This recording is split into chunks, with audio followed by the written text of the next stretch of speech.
तो लीला हो तो अच्छो, नहीं होए तो हमारे लाल जी प्रकट कर दें। लाल जी हमारे प्रकट करके बताए थे ये लीला है भैया, सुनाया। और महाराज जी दास ने अनुभव किया कि कोई लीला अगर लाल जी प्रकट कराते हैं तो मैं निस्संदेह विश्वास करके कि ये लीला हुई होगी गा देता हूं। आज गा दी है मयूर, अब कुछ दिन बाद ये कहीं ग्रंथ में मुझे मिल जाएगी, यही लीला मिलेगी। ये लाल जी का अनुग्रह। ऐसे हमारे श्री गिरधर लाल मोर बन के आए। सब लोग कह रहे थे, बोले बड़ी मेहनत से मोर बनाए थे सबने, वर्षा आई और सबरे धुल गए। मैंने कि धुले ना आए, ये उड़ाए हैं ठाकुर जी ने। ये उड़ेंगे तभी तो ठाकुर जी मोर बन के आवेंगे। इसलिए ठाकुर जी ने सब भगाए दिए, एक ही बचाओ बस।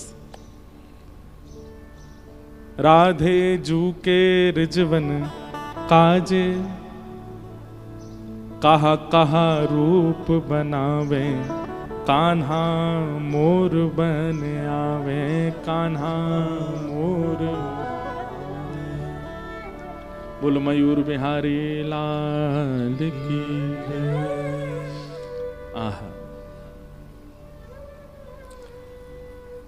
अब इसमें संशय नहीं हो कि ये वही श्री कृष्ण हैं। यदा यदा ही धर्मस्य ग्लानिर्भवति भारत अप्युत्थानम अधर्मस्य तदात्मानं कला सजाम्यहम्। ये वही श्री कृष्ण हैं जो धर्म की स्थापना करने। हाँ, ये वही श्री कृष्ण हैं। ये वही श्री कृष्ण हैं जो महाभारत युद्ध में द्रुत गति से अर्जुन का रथ चलाते हैं, अपनी बामस्त की कन्या उंगली पर गिरिराज धारण कर देते हैं। हाँ, ये वही श्री कृष्ण है। वो ठाकुर जी के कार्य क्षेत्र की लीला है और ये ठाकुर जी के घर की लीला है, ठाकुर जी के अंतरंग स्वभाव की लीला है। व्यक्ति को जब ब्याह करना होता है ना, तो अपनी होने वाली गृहिणी जो होती है उसको रिझाने के लिए कई बार बनावटी बन के जाते हैं। अच्छे अच्छे दिखेंगे, अच्छे अच्छे कपड़े पहनेंगे, अच्छा अच्छी बातें करेंगे, अच्छा अच्छा स्वभाव व्यवहार दिखाने का प्रयास करते हैं। लेकिन बाद में ऐसों का विवाह लंबा टिकता नहीं है। क्यों? क्योंकि पहले रिझाने के लिए खूब सुंदर सुंदर आपने नाटक किए और जब ब्याह हो गया फिर असलियत पता चली, ये तो नहाते ही नहीं 5 दिन तक। हमको दिखाने के लिए रोज ऐसे बन जाते थे, तो 5 दिन तक नहाता ही नहीं है भाई। प्रेम तो तब माना जाए कि पूर्व में ही अपने प्रत्यक्ष रूप को प्रकट कर दिया जाए। जो तुम्हारा वास्तविकता है, जो तुम्हारी वास्तविक स्वरूप है, उसी का ही पहले उजागर कर दिया जाए, उसके बाद आपको कोई स्वीकार करे तो प्रेम है। आपकी बनावटी से कोई आपको स्वीकार कर रहा है, वो प्रेम थोड़ी हो सकता है। ठाकुर जी का प्रभाव से आकर्षित होने के कई उदाहरण हो सकते हैं। ठाकुर जी के प्रभाव से आकर्षित होने की बहुत सारी लीलाएं हो सकती हैं, जहां ठाकुर जी का ऐश्वर्य दिखता है, जहां ठाकुर जी का प्रभाव दिखता है। लेकिन यह ठाकुर जी का मूल स्वभाव है। किशोरी जी के खातिर ठाकुर जी अत्यंत दीन हो जाते हैं, अत्यंत सरल हो जाते हैं, अपनी प्रभुता भूल जाते हैं, बिल्कुल सहज स्वभाव में ठाकुर जी आ जाते हैं। एक लीला और हमारे श्री लाल जी ने प्रकट कराई, वो भी सुनाते हैं।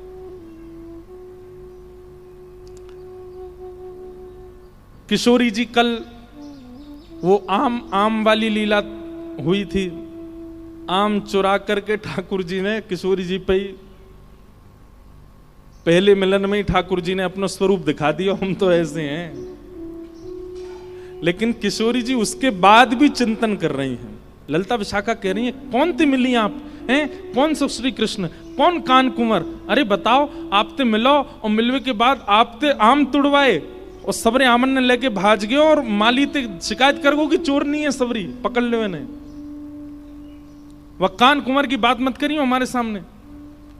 किशोरी जी तब भी कह रही है, ना उनने नहीं किया होगा, वो तो आम लेके चले गए होंगे, वो माली को लगी होगी, इतनी सारी बैठी हैं पेड़ पे चढ़ के, तो वह चोर नहीं समझे होंगे। यही तो प्रेम है, जहां पर लाखों के बताने पर भी हमारा प्रेमी प्रिय लगता है। देखो, लड़का लड़की अपने लिए मत सोच लेना कि हम उनके लिए बोल रहे हैं। प्रेम केवल स्त्री पुरुष के संबंध की बातें नहीं होती हैं, प्रेम गुरु शिष्य की भी होती है। प्रेम संतान और माता पिता की भी होती है। प्रेम मित्र मित्र के बीच में भी होता है। प्रेम सबसे बड़ी बात ठाकुर जी और जीवात्मा के मध्यस्थ होता है। कोई लाख बुराई करे हमसे, कोई लाख बातें बनावे, लेकिन हमारे ठाकुर जी हमको प्रिय लगे। श्याम सुंदर सदा हमको प्यारे लगे, हम उन्हीं के रहें, वो हमारे रहें। श्याम सुंदर सदा हमको प्यारे लगे, हम उन्हीं के रहे, वो हमारे। तो किशोरी जी तो रास्ता भर चिंतन करती गई हैं ठाकुर जी को, और ठाकुर जी भी घर जाके ने संकोच करने, मैंने ने गलती तो कर दी है, बेचारी इतनी दूर से आई नेक सीसी और पीछे माली लगाई दियो। ठाकुर जी भी किशोरी जी का चिंतन कर रहे हैं, किशोरी जी भी ठाकुर जी का चिंतन कर रही हैं। और तभी किशोरी जी पहुंची वृषभानु भवन। एक दिना कीर्ति मैया बोली, लाली तू पूरे दिना बैठी रे, ये तेरी सबरी सखी आकर के खेलें और तू बैठी बैठी इनको देखती रहे, तू कहाँ चिंतन करे। अब श्री जी कैसे बताऊं मैं कहाँ चिंतन करूं।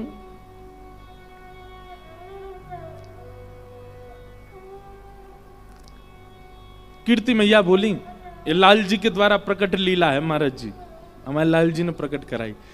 कि कीर्ति मैया बोली, बोले चल लाली अब तो एक काम कर, अब कहा अब धीरे धीरे बड़ी रहती जा रही है ना, घर के काम काज करो कर। बोले कहा करना बताओ। बोले चल सबसे पहले दही बिलोनो प्रारंभ कर, मक्खन निकार, आज तू मक्खन निकार। अब धीमे धीमे बड़ी है रही है, तेरा ब्याह होएगो और जो भी परिवार रिश्तेदार उनको करावेंगे तो कछु ना, ऐसी सुकोमल सी हमारी लाली है तो देख के कोई को करावे को मन ही नहीं होगा, लेकिन फिर भी आनो तो सब चाहिए ना। और पूरे बरसाने में महाराज ढोल नगाड़े भजन लगे। कहा हमारी किशोरी जी, कौन आया हो भैया, ये तो मधुमंगल श्री दामा बेचारे पकड़ लाए हैं, कान्हा मोर बने आयो। अब ये देखो, ये लीला जैसी बताई गई वैसे ही बन के आ गए ठाकुर जी। आहा, 10 मिनट और पहले आ जाते तो और बढ़िया। नेक इधर उधर करो भैया, महाराज जी ना दिख रहे। वाह, बस। और अगर वहीं की तरफ ही घूम जाएं,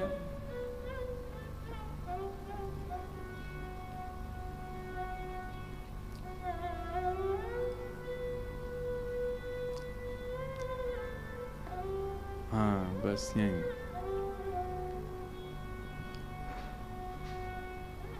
दो चार तुलसी जी लगा दो अगल बगल में।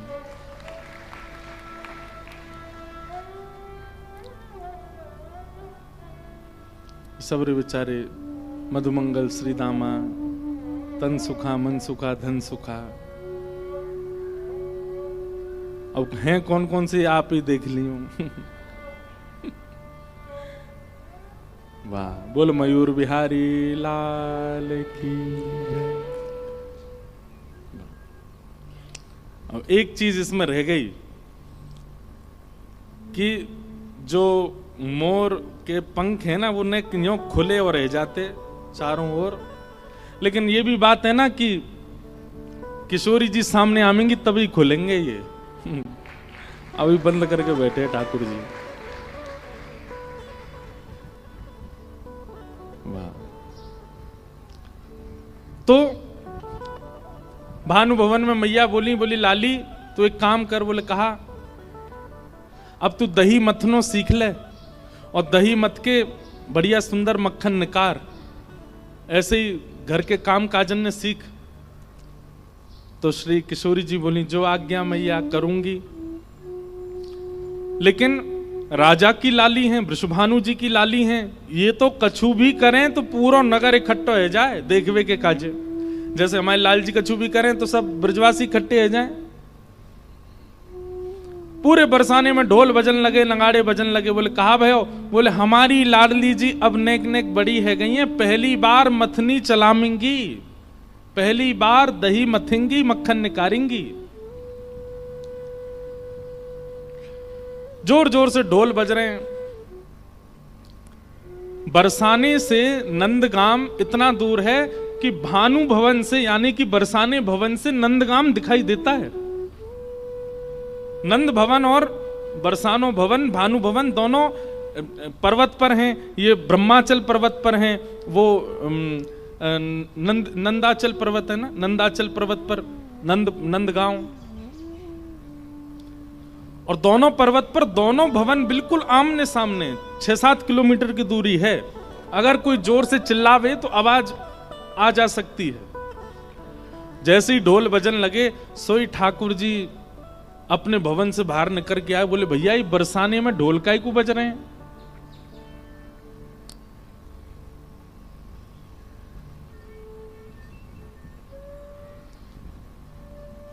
वो कहां गए? हमारे परिकर के एको नहीं दिख रहा है।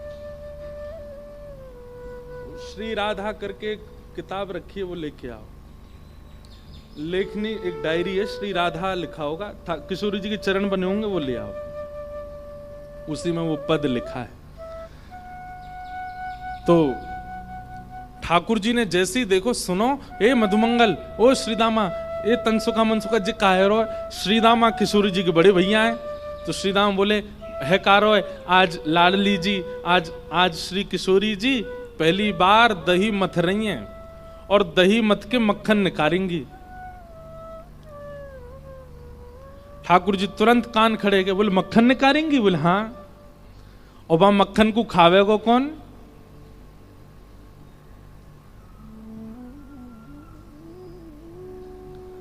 तो श्रीदामा बोले हमारे घर को नियम है कि पहली बार जो भी वस्तु प्रकट होवे वो हमारी कुल देवी को पधराई जाए।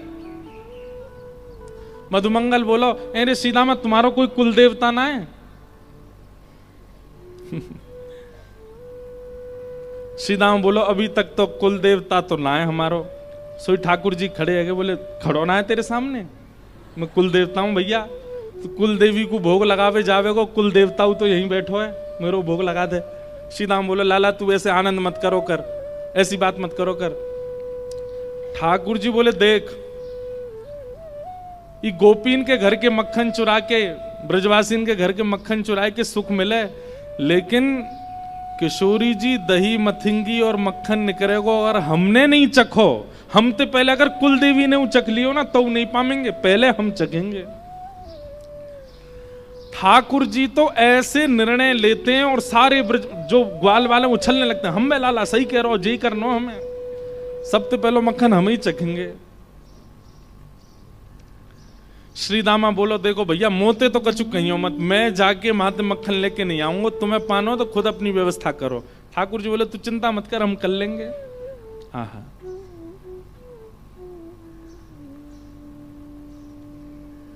किशोरी जी पहली बार दही मथ रही हैं और प्यारे गिरधर लाल जी क्या वर्णन कर रहे हैं।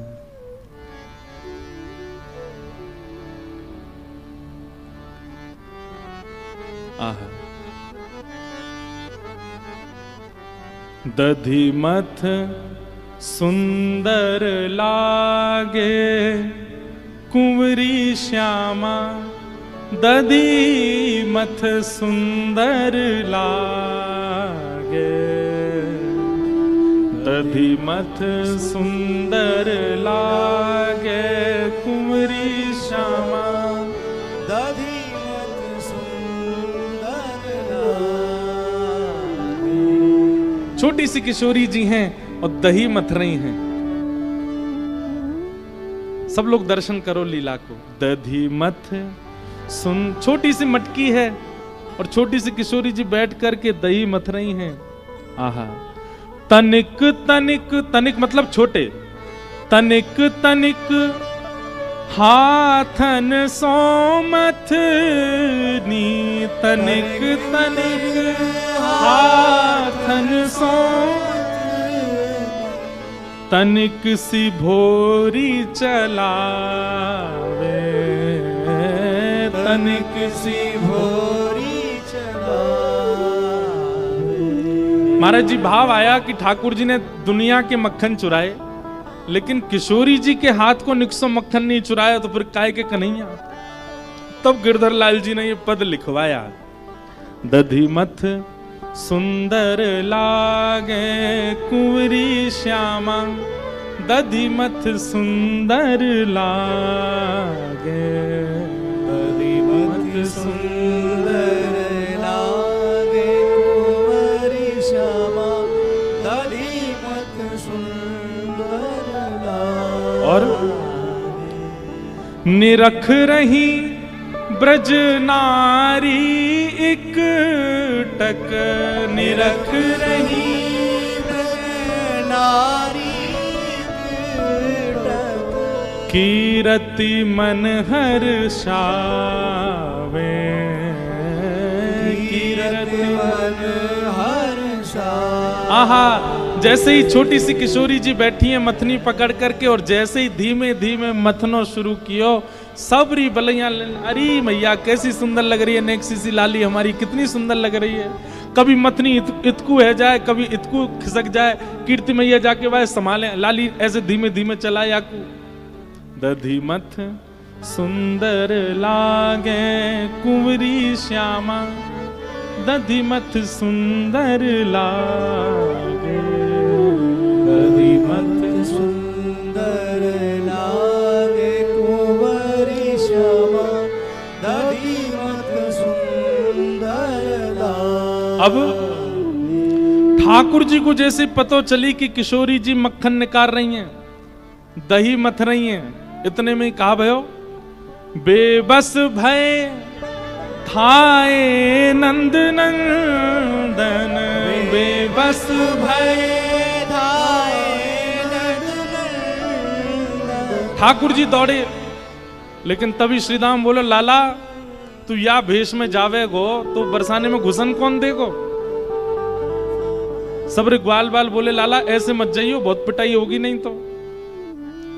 ठाकुर जी बोले, रुक जाओ, कछु तो करना पड़ेगा। बोले, कहा करूं?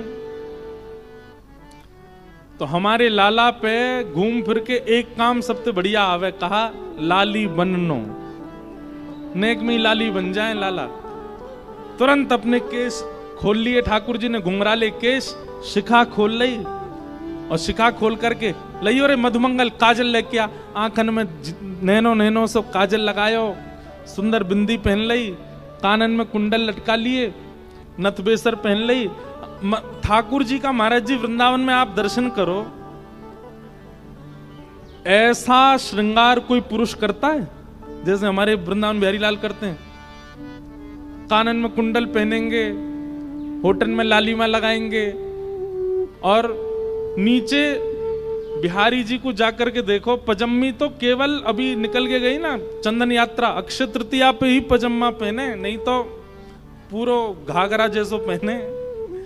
किशोरी जी की प्रसादी पहनते हैं, व्रज का ये भाव है कि किशोरी जी की प्रसादी धारण करते हैं ठाकुर जी, इसलिए बिल्कुल गोपीन वालों श्रृंगार करके रखें ठाकुर जी, चुनरी पहन में। अब बताओ, सब चीज छोड़ो, कोई पुरुष नथ पहनता है? ठाकुर जी नथ पहन के रहते हैं, हमारे गिरधरलाल जी नथ पहनते हैं, किशोरी जी की प्रसादी पहनते हैं ठाकुर जी। ठाकुर जी ने इतने में ही अपना श्रृंगार किया, काजल लगाया, होठन पे लालिमा लगाई, नथ पहनी, और गले में सुंदर नवलखा के हार पहने, बढ़िया सुंदर चुनरी डाली, नीचे घाघरा सो पहनो, पामन में पायल पहन ली, हाथन में खूब सारी चूड़ी पहन ली। ठाकुर जी बोले, अरे कैसा लग रहा हूं? सबरे सखा बोले लाला तेने बहुत बड़ी कृपा करी जो तू लाला ही है, अगर तू लाली होता तो हम ही ब्याह कर लेते तो ते। हमारे ब्रज में कहते हैं कृष्ण लला तुम होते लली तो गरे कट जाते करोड़न के। इतने प्यारे लगते हैं ठाकुर जी। अच्छा केवल श्रृंगार लाली को कर ले ऐसा नहीं है, चाल भी लाली जैसी, बोली भी लाली जैसी, बिल्कुल तुरंत परिवर्तित हो जाते हैं ठाकुर जी। बहुत वर्सेटाइल कैरेक्टर है महाराज, ये वही सुदर्शन चक्र वाले हैं। और ऐसी मटक मटक करके चल के जा रहे हैं, किशोरी जी मथनी से दही निकाल रही हैं, वो चुरानो है मुंह को। आहा भाव हमारे गिरधर लाल जी प्रकट कर रहे हैं। बेबस भय धाये नंद नंदन, बेबस भय धाये नंद, और सखी को रूप धराए, सखी को रूप धराए, सखी को रूप धारण करके गए। आहा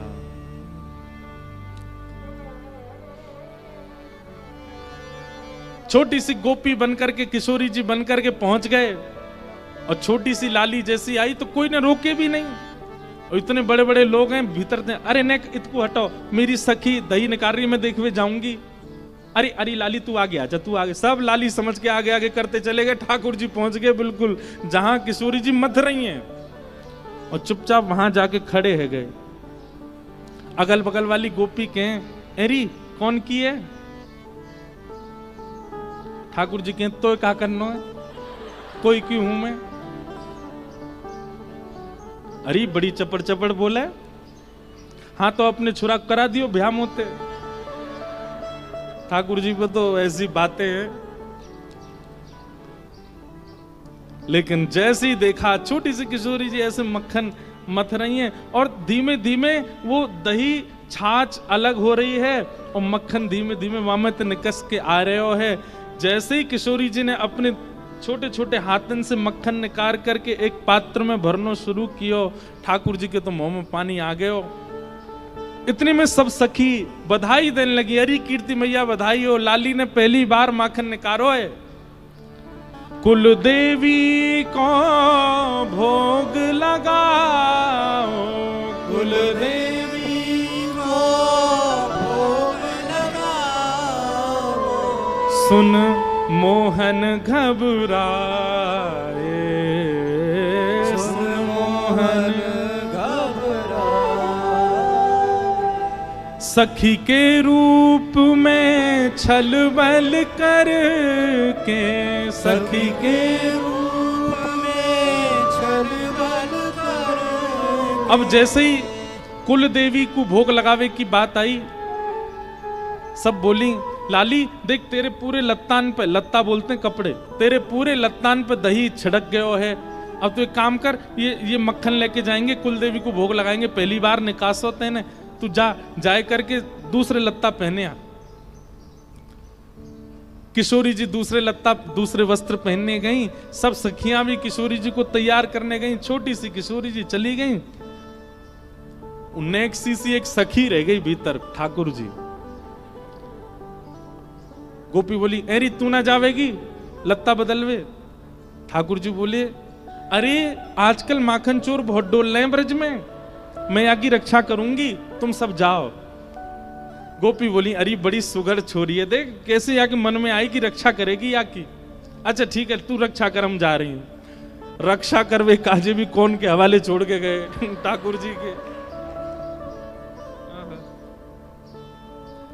सखी के रूप में छल बल करके, सखी के रूप में छल बल करके, माखन ले बन धाए, माखन ले बन धाए। जैसे ही सबरी सखी गई, ठाकुर जी ने वो पात्र उठाया और लेके चौकड़ी मार करके भाजे बन की ओर। बीच रास्ता में ठाकुर जी ने सोची नेक सौ मक्खन निकरो है, और मां सबरे वो मुस्टंडा खड़े होंगे खावे को। मधुमंगल श्रीदामा सबरे खड़े होंगे, मक्खन लेके आ रहे होगो लाला, और ये नेक्सो सो तो है, सबन को बांटना पड़ेगा। तो ठाकुर जी ने मन में विचार किया, एकांत कहीं देख के मैं ही पाए लाऊं याकू। आहा, तभी एक वृक्ष के नीचे ठाकुर जी बैठ गए और अपना स्वरूप भी नहीं बदला है, इतने इतने उत्सुक हैं पाने के लिए। किशोरी जी के हाथ का स्पर्श है, किशोरी जी के श्रम से प्रकट हुआ है, ये तो मुंह को पानो मेरे का जी प्रसाद है।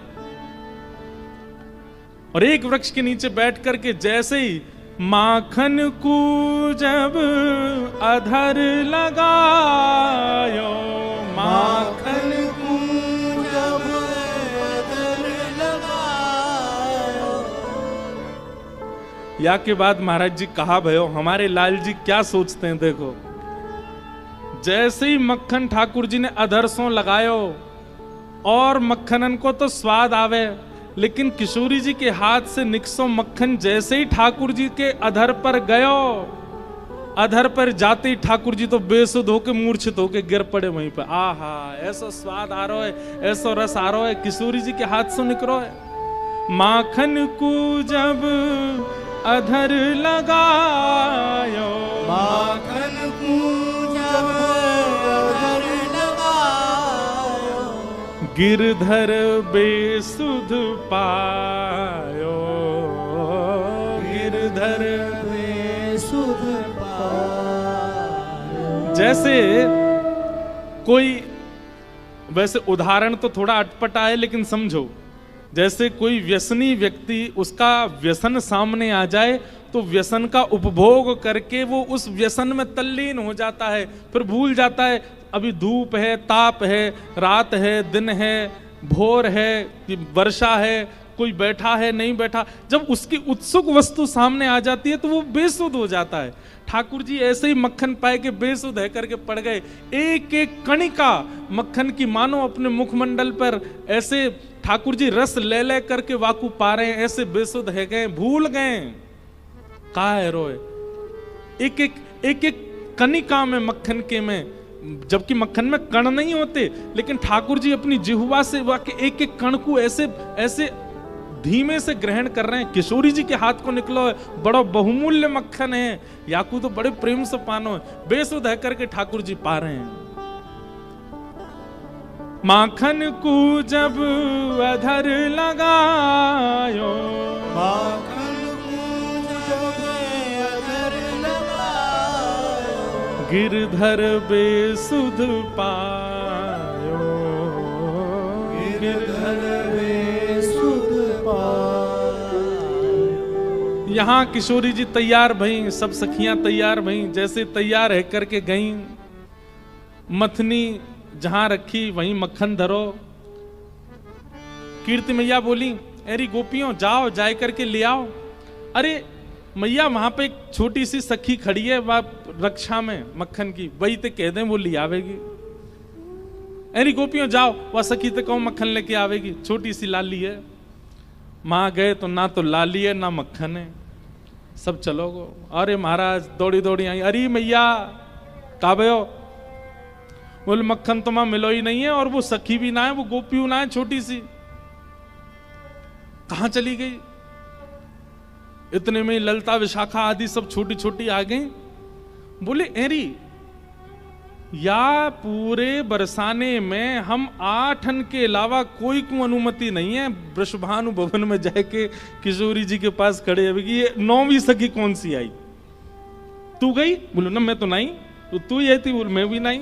सब रही आपस में बोले हम तो नहीं।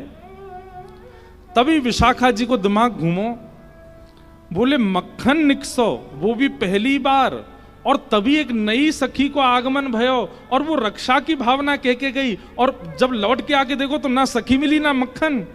कहीं ऐसा तो ना सखी के भेष में कोई सखा आया हो। किशोरी जी बोली तुम पे घूम फिर के एक ही बात है, जरूर नंद नंदन पे आरोप लगाई रही होंगी। विशाखा बोली और कोई है ही ना सके। श्री जी तुम शर्त लगाए लो, हम तो वही आया हो, वही लेके गए हो। किशोरी जी बोली ना वो ऐसे ना है। सबरी सखी बोली तो चलो फिर नंद भवन चलें, नंदगाम चलें, जाके न पतो करके हमें कछु तो सुराग मिलेंगे, कछु तो सबूत मिलेंगे मक्खन के। सब सखियां जा रही हैं नंद भवन। क्यों? नंद भवन तो बहुत दूर है, बीच मार्ग में ही देखो एक वृक्ष के नीचे बेसुध पड़े हैं ठाकुर जी। विशाखा बोली, एनी कोई सखी पड़ी है एक वृक्ष के नीचे? बोले भैया कोई सखी होती तो न लाज लाज करके लेटती है, तो बेलाज सी लेटी है। पास जाए करके जैसे ही देखो मुंह पे पूरे पे मक्खन लगो है, और ठाकुर जी चटकारे चटकारे ले करके प्रेम से पा रहे हैं। किशोरी जी ने जैसे ही देखो, बोले देखो तुम्हें मेरी सौगंध है, ये तो मेरे मन की पूरी भई है। आज मैं जब से मक्खन निकाल रही तब से मेरे मन में आ रहा हो कि मक्खन को सबसे बड़ो प्रेमी तो श्री कृष्ण है, वो आए करके मेरो मक्खन ग्रहण कर ले जाएं, और वो पूर्ण है गयो। अब हल्ला मत करियो, तुम्हें मेरी सौगंध है, कोई तो कछु कहवे की आवश्यकता, ये तो मेरे मन की पूरी भई है। मन को भाव पूर्ण भयो है, मन को भाव पूर्ण भयो है। लो भैया, किशोरी जी के आते खुल गए पंख। बोलो मयूर बिहारी लाल की जय। वाह भैया, ये देखो प्रत्यक्ष अनुभव। ये आप कैसे कह सकते हैं कि प्रत्यक्ष अनुभव नहीं है? दत्त धाम में साक्षात वृंदावन की लीलाओं का प्रत्यक्ष अनुभव है।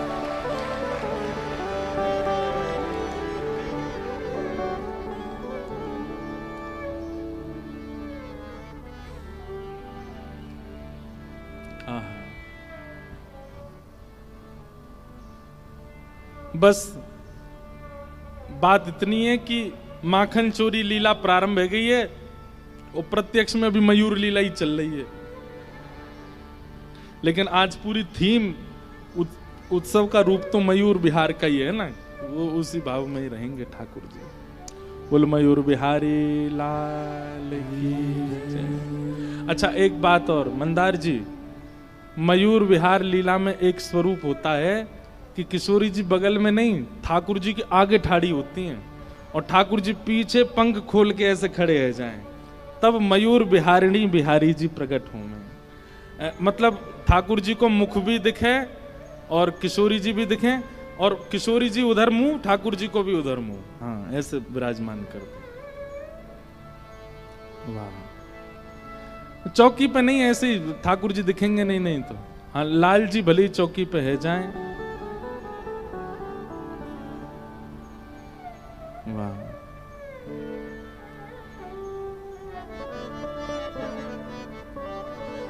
मन को भाव पूर्ण भयो है, मन को भाव पूर्ण भयो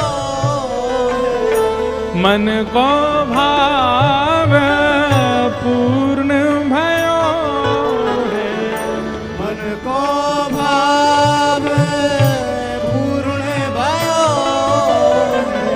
श्री जी मन हर सा, श्री जी मन हर सा।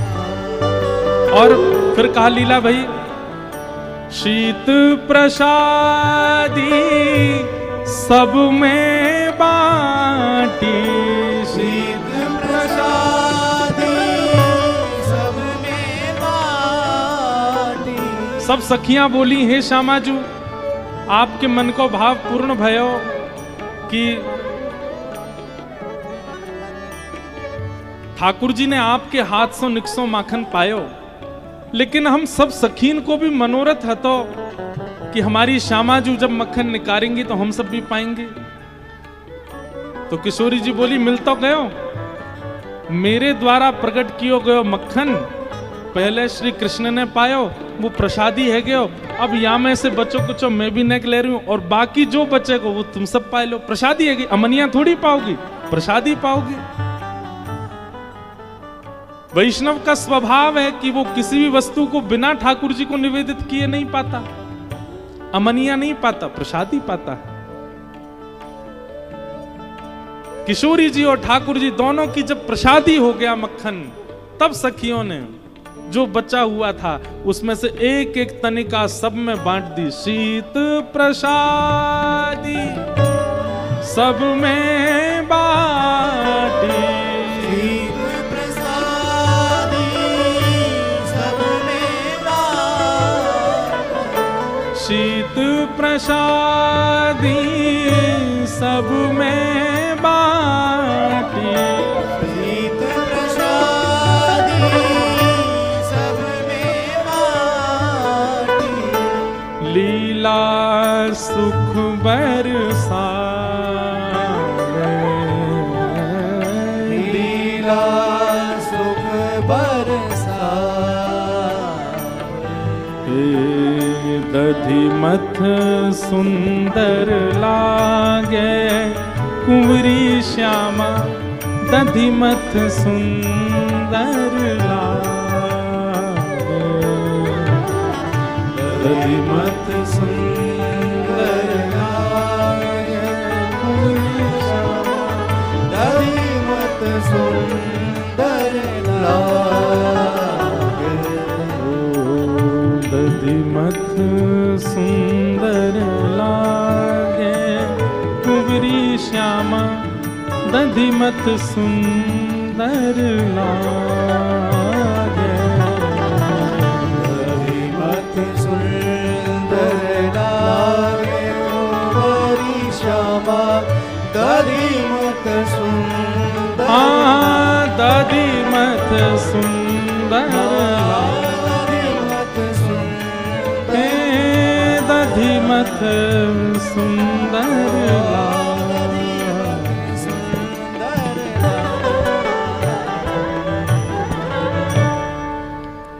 ऐसी लीला ठाकुर जी ने प्रकट करी।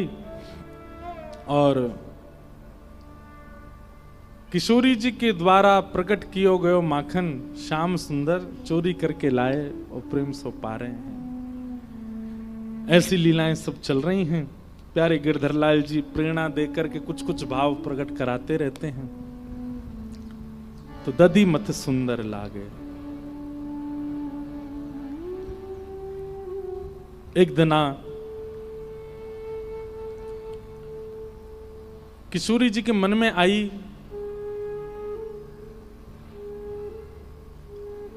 कि श्याम सुंदर के नंद भवन जाऊं, जाए करके देखूं कि वहां कैसी लीला करें, यशोदा मैया से मिलके आऊं एक बार। किशोरी जी के मन में आई अपने आप। ठाकुर जी ने पता तो बता ही रखो, ठाकुर जी तो 2-3 बार आ चुके हैं बरसाने। आज पहली बार किशोरी जी नंद भवन जा रहे हैं। छोटी सी हैं, बहुत सुंदर एक भाव है। अब कल महाराज जी कह रहे थे कि कृष्ण लीला संपूर्ण गाते हुए हो, गाते हुए ही है महाराज जी। लीलाएं सब पदों में ही वर्णित हैं। ठाकुर जी की लीला फिर भी श्लोकबद्ध भागवत में है, पर किशोरी जी की लीलाएं तो सब पदों में ही वर्णित हैं। उनको बिना गाए कहा ही नहीं जा सकता। आहा।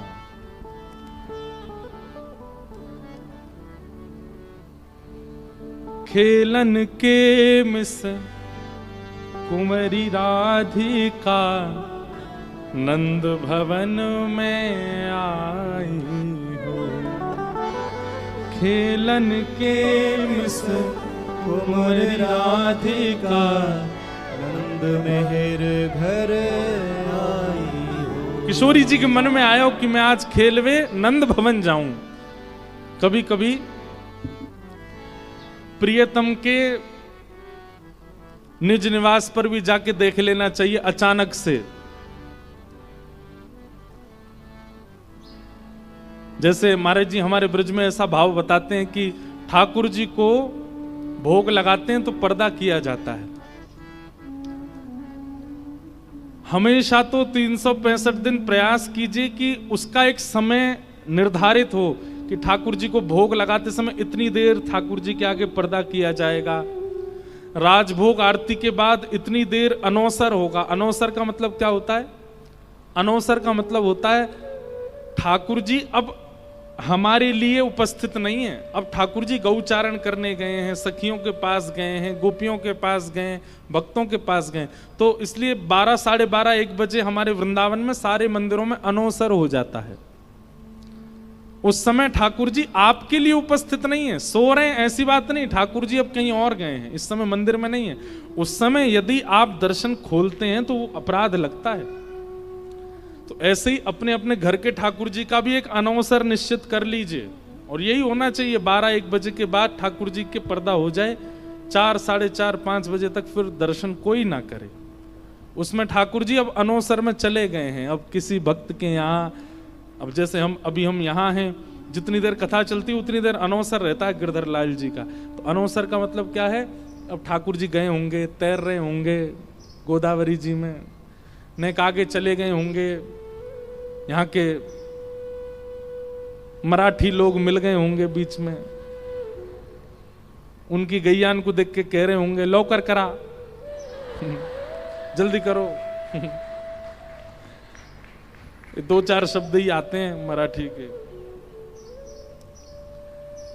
फिर किसी से लड़े आए होंगे कहीं जाए के, कोई गैया चरा रहे होगा, भाई कह रहे तू हट जा मैं चराऊं, तो वो फिर लड़ा होगा तो बात कह रहे होंगे माझी गऊ, ऐसे ही बोलेंगे मेरी गैया, माझी गऊ। लाल जी थोड़ी थोड़ी, आज मैं कभी कभी महाराज जी बड़े संकोच में आता हूं, जब ठाकुर जी, हम ठाकुर जी को तो सबको एक ही मानते हैं, जो हमारे वृंदावन चंद हैं वही विट्ठलनाथ हैं, वही वृंदावन चंद ही द्वारिकानाथ हैं, वही वृंदावन चंद ही जगन्नाथ हैं। तो जब मैं पंढरपुर जाता हूं, और पंढरपुर में जब वहां के लोग मराठी में अभंग गाते हैं, तो आपको हम सत्य अपने मन की बात बता रहे हैं, हम ठाकुर जी से पूछते हैं समझ में आ रही है आपको क्या बोला है इन्होंने? तुम हो तो हमारे यहाँ के, हो तो हमारे ब्रज के, ब्रजभाषा बोले वाले मराठी समझ आती। ऐसे ही द्वारिका जाते हैं तो वहां के लोग फिर द्वारिका गुजराती में गाते हैं। तो कभी कभी मेरे मन में आता है कि जब ठाकुर जी रण छोड़ के द्वारिका गए थे और द्वारिका के राजा बने, ठाकुर जी गुजराती बोलते थे। उस समय गुजराती थी और रही होगी, प्राचीन भाषा ही होगी, लेकिन ठाकुर जी गुजराती बोलते थे, या ठाकुर जी को किसने सिखाई होगी? जैसे ठाकुर जी के वेणु वाद्य के लिए भागवत जी में वर्णन है, निज शिक्षाया, ठाकुर जी ने खुद से सीखा। ठाकुर जी की नृत्य कला के लिए कहा गया, किशोरी जी ने सिखाया। ठाकुर जी के वीणा वादन के लिए भी किशोरी जी ने सिखाया। ठाकुर जी को कई कलाएं तो किशोरी जी ने सिखाई हैं, लेकिन कहीं ये ढूंढने पर नहीं मिला ठाकुर जी को भाषा ये गुजराती कौन ने सिखाई होगी। अब इसमें एक मेरे को द्वारिका के व्यक्ति बोले वो अंतर्यामी भगवान हैं, उनके अंदर से सारी भाषाएं निकलती हैं। मैंने कहा जब अंतर्यामी भगवान के अंदर से सारी भाषा निकल रही तो फिर वीणा सीखने राधा रानी के पास क्यों गए? वीणा भी अंदर से निकल आती, नृत्य भी अंदर से निकल आ, तो सब। मैंने कहा ऐसा नहीं हो सकता, कहीं से तो सीखे होंगे, किसी ने तो बताई होगी। वहीं जगन्नाथपुरी चले जाओ तो वहां पे तो उड़िया भाषा बोलते हैं सब लोग। ठाकुर जी हैं तो ब्रजवासी, जन्मे तो ब्रज के हैं, मूल भाषा तो उनकी ब्रज की ही है। तो कभी कभी आता है मन में ठाकुर जी को समझ आता है। और हम कई अभंग हमको याद हैं, हम गा देते हैं, पर उनका अर्थ हमको नहीं पता। तो आज किशोरी जी, हाँ, तो मैं निवेदन कर रहा था कि अनवसर में ठाकुर जी के दर्शन नहीं करने चाहिए, और अनवसर का एक नियम बांध देना चाहिए। जैसे कई मंदिरों में नियम है, इतने बजे से इतने बजे दर्शन होंगे, इस बीच में चाहे प्रधानमंत्री आ जाए मंदिर नहीं खुलेगा। बड़े बड़े मंदिरों के इतने रिस्ट्रिक्शन क्यों हैं? और विशेष रूप से हमारे ब्रज के, क्योंकि ठाकुर जी के वो अनवसर का समय, ठाकुर जी इस समय गैया चराने गए हैं, ठाकुर जी किसी भक्त के यहाँ गए हैं, ठाकुर जी किसी गोपी पर अनुग्रह करने गए हैं, ठाकुर जी यमुना जी में विहार करने गए हैं। वो ठाकुर जी के अनवसर का समय है। लेकिन महाराज जी ऐसा कई बार अनुभव किया गया कि मंदिर के पुजारी, उन्होंने अनवसर में मंदिर में प्रवेश किया और ठाकुर जी अपनी स्थिति से पृथक दिखे। मानो ठाकुर जी ऐसे ही रहते हैं। तो कभी कभी ऐसा अनुभव हुआ है कि ठाकुर जी की रूप माधुरी छवि में कुछ परिवर्तन था, क्योंकि वो अनौसर का समय था। अगर आप 365 दिन अनौसर की सेवा करते हैं और 365 में से अगर एक दिन कदापि अनौसर में प्रवेश कर गए, तो हो सकता है कि आपको भी अपने ठाकुर जी की भंगिमा में थोड़ी सी परिवर्तन का अनुभव हो, थोड़े से ठाकुर जी विलग दिखाई दें। तो कभी कभी प्रियतम के यहां बिना बताए पहुंच जाना चाहिए, जैसे अनौसर में दर्शन कर लेना चाहिए। पर ये कभी कभी हो, रोज नहीं हो, नहीं तो ठाकुर जी फिर चले ही जाएंगे। बोले रोज आ जावे, कछु करन ना दे। कभी कभी कितने ठाकुर जी ऐसे हैं जो ऐसे हैं, लेकिन जब पर्दा खोल करके देखे तो बैठे भय मिले और फिर पलक झपकते ही थाड़े है गए। कितने ठाकुर जी ऐसे हैं जो पर्दा खोलते समय ठाकुर जी कछु खेल खेलते भय दिखे और जैसी पलक झपकी, क्योंकि जब अचंभित दृश्य दिखते हैं तो पलक झपकती है, पलक झपकती ही फिर ठाकुर जी व्यवस्थित हुए। कितनी लीला हमारे ब्रज वृंदावन में ऐसी हुई है ठाकुर जी की। तो कभी कभी जिसने बहुत प्रेम दिया हो ठाकुर जी को, उसको अनौसर में पहुंच जाना चाहिए, देखने क्या हो रहा है। आज जैसे किशोरी जी आ गए हैं, ये बड़े बंधन के आते हैं हमसे मिलने निकुंज में। आज ने घर ही जाके देखे इनकी कितनी पूंछ है घर में। खेलन के मिस कुंवर राधिका नंद भवन को आई हो। खेलन के मिस कुंवर राधिका नंद भवन घर और नंद भवन पहुंच गई अकेली और मन में विचार कर रही है कैसे बुलाऊं कन्हैया को। सबसे पूछो भैया नंद भवन कहाँ है? बोले ये सामने वाला ही नंद भवन है, हम छोड़े नहीं मैं चली जाऊंगी। छोटी सी किशोरी जी पहुंच गई। अब अज्ञात घर में अचानक अंदर कैसे प्रवेश करूं? द्वार लगे हैं। तो बाहर से ही किशोरी जी कह रही हैं, कहा सकुच सहित मधुरे कर बोली। सकुच सहित, थोड़ा संकोच है स्वर में, और स्वर कैसे बोले बड़े मधुर हैं। सकुच सहित मधुरे स्वर बोली, क्या घर है कुंवर कन्हाई हो। सकुच सहित मधुरे स्वर बोली, घर है कुंवर कन्हाई। आहा, किशोरी जी बाहर से कह रही हैं, अरे जा घर में कुंवर कन्हाई है का। संकोच भी है और मधुर स्वर भी है। सूरदास जी का भाव है महाराज जी। सूरदास जी वर्णन कर रहे हैं ठाकुर जी क्या कर रहे हैं इस समय। ठाकुर जी यशोदा मैया ते लड़ रहे हैं भीतर। काय बात पे लड़ रहे हैं? बोले मैया मैं बड़ो है गो, मेरो ब्याह करा दे, मेरी उम्र है गई है। मैया बोली कितने बरस को है गो तू? 4.5 साल को है गो मैया। अब देख मेरे पाम पहले मुंह पे चलो ना जातो, तेरी गोदी में रहतो, अब मैं चलन लगो, अब मैं बैठन लगो, अब तो अपने हाथन ते खान लगो मैया, अब मेरो ब्याह कराए थे। मैया बोली ना कराऊंगी ब्याह। सो ठाकुर जी ने अपनी चोटी खोल लई, बेणी खोल लई, अपनो सबरो श्रृंगार मिटा लियो। बोले अगर मेरो ब्याह नहीं कराएगी तो मैं जमीन में लौट जाऊंगो, मैं सबरी मट्टी अपने ऊपर लगा लूंगो, अपने सबरो श्रृंगार बिगाड़ लूंगो। ठाकुर जी ने आंखन को काजल बिगाड़ लियो, सबरो श्रृंगार बिगाड़ लियो, अपने केस वे सब उधार लिए, अपने वस्त्रन को फाड़वे लगे। बोले मैया मेरो ब्याह करा।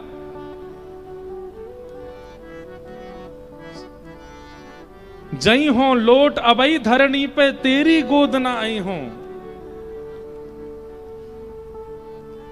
मैया बोली वैसे ही तू कारो है और ये सबरो अपना श्रृंगार बिगाड़ करके इतना बुरा हो जाएगा, कोई तो ब्याह ना करेगा। बोले मैया तू या बात की मत कहियो, तू एक बार हामी भर। नंद भवन से लेके जमुना जी तक गोपी गोपी खड़ी होंगी ब्याह करवे कुमोते। बोले हम बे हाँ जी तो ब्याह करेंगी। अब ठाकुर जी ने अपने सब वस्त्र अस्त व्यस्त कर लिए, श्रृंगार सबरो मिटा लियो, लड़ रहे मैया तो मेरो ब्याह करा दे। इतने में ही सुनत श्याम कोकिल समवाणी सुनत श्याम। कोकिल समवाणी। जैसे ही ठाकुर जी ने सुनी, अरे मैया नहीं रुक जा, नहीं रुक, चिल्ला रही हो मत, देख तू तो चिल्ला रही, देख कैसे कोई कोयल सी आवाज में बोल रहा हो भारती। अरे घर पे कुंवर कनाई है का? मैया देख तेरी बहू आ गई द्वार पे। मैया जी बोई आइए जाते ब्याह करनो मोए। मैया बोली अब दारी के तो ऐसे ही लेके जाऊंगी बाहर, जैसा तू बनो भयो है ना, तेरे बाल सबरे खुले भये, सबरो तेने काजल ना। मैया नेक सुधार दे तू मुंह को। और मैया की गोद में बैठ करके ठाकुर जी कह रहे मैया मुझे सुंदर सा बनाए दे, मोह गोरो दुल्हा बनाए दी जो कहूं, हंसे ना वहां की छोरी। मैया ने धीरे धीरे जल्दी जल्दी ठाकुर जी को सबरो काजल ठीक कियो, सबरे बाल वाल सब कंघी करके बढ़िया चोटी बनाई, बढ़िया व्यवस्थित कर दी। बोले हाँ मैया अब ठीक है, अब चल। आहा बाहर आए। सूरदास जी कह रहे हैं माता सो कछु करत कलह है, माता सो कछु करत कलह। लड़ रहे थे मैया से, लेकिन किशोरी जी की स्वर सुनते ही रीस डारी बिसराई हो। रीस डार ब्रज भाषा में गुस्सा को बोलते हैं रीस, रीस ब्रज भाषा में बोलते हैं। ठाकुर जी अपना गुस्सा उस्सा सब भूल गए। आहा किशोरी जी के पास बाहर आई। यशोदा मैया ने जैसे ही द्वार खोलो, आहा ऐसी सुकुमारी, ऐसे सुंदर मुखमंडल, ऐसी सुंदर ठाकुर किशोरी जी की चुनरी, ऐसे सुंदर श्रृंगार देख करके यशोदा मैया तो ऐसी ऐसी भाव विह्वल है गई। अरे लाली तू अकेली आई है? किशोरी जी बोली कुंवर कन्हई है घर पे? बोले हम बे भीतर ही बैठो है, आजा तो ले चलूं। और किशोरी जी को गोद में लेकर के भीतर यशोदा मैया आई है, आंगन में लेकर के बैठी हैं, सामने किशोरी जी हैं और यशोदा मैया के बगल में ठाकुर जी बैठे हैं और एक टक अपलक नेत्रन से किशोरी जी को देख रहे हैं ठाकुर जी। यशोदा मैया बोली लाली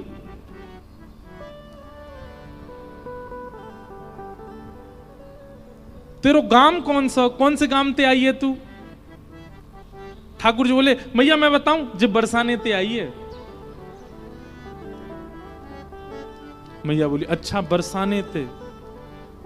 बरसाने में कौन की लाली है? तेरे पिता को नाम कहा है?